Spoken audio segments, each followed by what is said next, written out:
கிறிஸ்துவில் பிரியமானவர்களே, இயேசுவின் நாமத்திலே நான் உங்களை வாழ்த்துகிறேன்.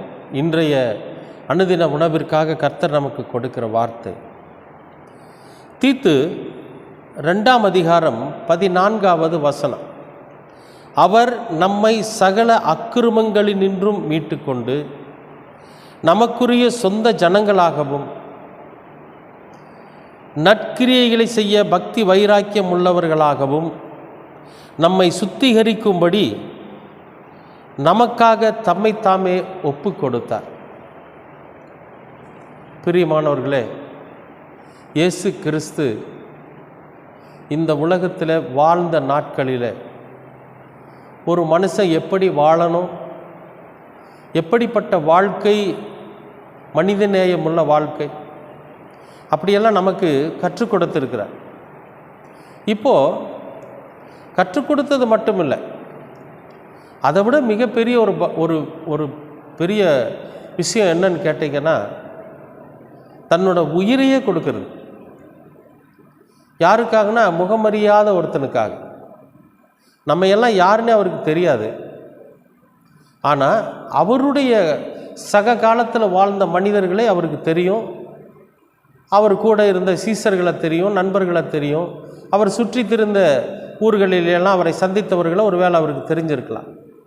ஆனால் 2020-30 ஆண்டுகள் கழித்து பிறக்கப் போகிற உங்களையும் என்னையும் பற்றி அவருக்கு அன்றைக்கு தெரிஞ்சிருக்குமானா, அவர் தெரிஞ்சு வச்சிருந்ததுனால தான் அவருக்கு பிறகு இந்த உலகத்தில் இயேசு கிறிஸ்து என்கிற அந்த மகா பரிசுத்தமான ஜீவ ஒளி இந்த உலகத்தில் பிறந்ததற்கு பிறகு பிறக்கப் போகிற ஒவ்வொரு மனுஷனுக்காகவும் ஒவ்வொரு மனுஷிக்காகவும் தன்னோட ஜீவனையே கொடுத்துருக்கிறார். அது எதுக்காக அப்படிங்கிறாருன்னா, நாமெல்லாம் நம்முடைய அக்கிரமத்திலிருந்து மீள்வதற்காக, நம்ம செஞ்சிருக்கிற அக்கிரமத்துக்காக, நாம் செஞ்சிருக்கிற பாவத்துக்காக, நாம் செஞ்சிருக்கிற அநியாயத்துக்காக அவர் தம்மைத்தாமே ஒப்பு கொடுத்துருக்கிறார்.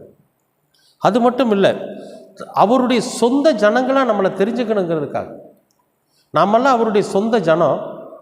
பாவம் என்கிற ஒரு மிகப்பெரிய ஒரு வேலி அவருக்கு நமக்கு இடையில இருக்குது. அக்கிரமம் என்கிற ஒரு வேலி அவருக்கு நமக்கு இடையில இருக்கிறதுனால நம்ம அவரை விட்டு பிரிஞ்சு நிற்கிறோம். சரி, அந்த வேலி அகற்றப்படணும் அப்படின்னா ஒரு பரிசுத்தமான ஒரு பரிசுத்த ரத்தம் சிந்தப்படணும், ஒரு பரிசுத்த ஜீவன் அங்கே அந்த வேலிக்காக பலியாகணும். அப்படிங்கிறப்ப அதுக்கு நானே பலியாகிறேன்னு சொல்லி அவர் தன்னையே ஒப்பு கொடுத்து அந்த ஜீவ பலியாக அந்த வேலிகளை அகற்றி அவருக்கும் நமக்கும் இடையில் இருந்த அந்த மிகப்பெரிய தடையை உடைத்தெறிஞ்சு நம்மை அவருடைய சொந்த ஜனங்களாக ஏற்றுக்கொண்டு இருக்கிறார்.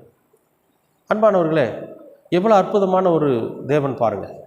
அப்போ அவருடைய உண்மையான அந்த தியாகத்தை நாம் மனசில் கொண்டு நாமும் இந்த உலகத்தில் வாழணும் அப்படிங்கிறதுக்காக தப்புகளையோ தவறுகளையோ அக்கிரமங்களையோ மீறுதல்களையோ பண்ணாமல் உண்மையுள்ளவர்களா, மனித நேயம் உள்ளவர்களா, கடவுளுக்கு பயந்தவர்களா நம்முடைய வாழ்க்கையை மட்டும் நாம் வாழ துவங்குகிறோன்னு வைங்களேன், நிச்சயமாகவே நாம் அவருக்கு நன்றி கடன் செலுத்துகிறவர்களாக இருப்போம். நாம் நம்முடைய வாழ்க்கையை மட்டும் வாழ்ந்தால் போதும். பிறருடைய வாழ்க்கையை பார்த்து அவரை போல வாழணும்னு நாம் என்றைக்கு ஆசைப்படுறோமோ அன்னைக்கு நாம் பாவத்தில் விழுவதற்கான வழி வகுக்கப்படுகிறது என்பது தான் உண்மை. நம்முடைய வாழ்க்கை, நமக்கு கொடுக்கப்பட்டிருக்கிற வாழ்க்கை, அந்த வாழ்க்கையை நாம் முழுமையாக வாழ்ந்து அந்த வாழ்க்கையில் நம்ம உண்மையும் உத்தமமாக வாழ்கிறப்போ நிச்சயமாகவே இயேசு கிறிஸ்து நமக்காக பலியானது பிரயோஜனம் உள்ளதாக இருக்குது.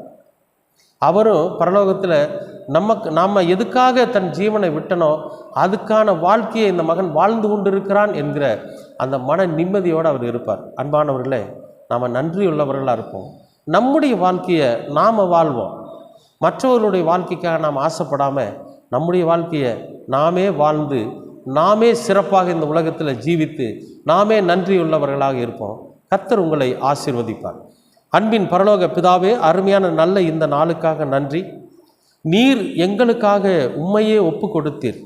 எங்களுடைய அக்கிரமத்திலிருந்து நாங்கள் மீட்பதற்காக, நாங்கள் உம்முடைய சொந்த ஜனங்களாக உம்மோடு கூட இணைந்து வாழ்வதற்காக நீர் ஒப்பு கொடுத்தீர்.